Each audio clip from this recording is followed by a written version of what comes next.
How to use whiteboard. In the meeting, it is possible to use a shared whiteboard among all participants.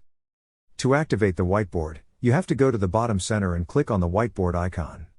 And the whiteboard will have already been activated. Inside the whiteboard, several tools will appear to use. Zoom or zoom out, its location is in the lower left, where with the symbol plus you can zoom, while if you select, it will move away. Undo or redo, its location is in the lower left. If the arrow is on the left, it means that you want to undo the last change made. On the other hand, if the arrow is to the right, it means that you want to redo the last change you had discarded. Shapes, its location is in the upper central part.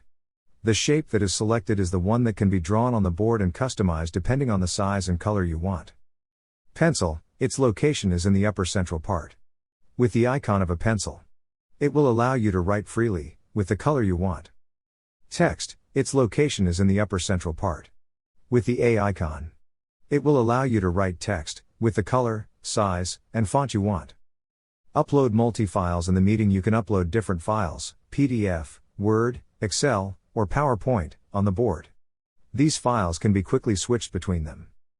Images, its location is in the upper right. Allows you to attach images to display on the board. You will only have to click on the clip icon and select the image you want to appear on the whiteboard and then be able to zoom in and out.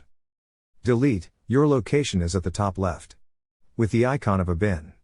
Pressing will cause everything that was done on the whiteboard to be erased. Export, its location is in the upper left. With the icon of an image with an arrow to the right. When clicked, it will lead to a window in which you can choose the type of format in which you want to export the content of the whiteboard, PNG or SVG, as well as the scale, 1x, 2x, 3x, and whether you want to place a white or transparent background. To finally export it, the final step should be to choose the format to export, which will lead to a window in which one must select the location of where you want the file to be exported. In case you no longer want to use the whiteboard, what you will have to do is go to the bottom center and click on the whiteboard icon.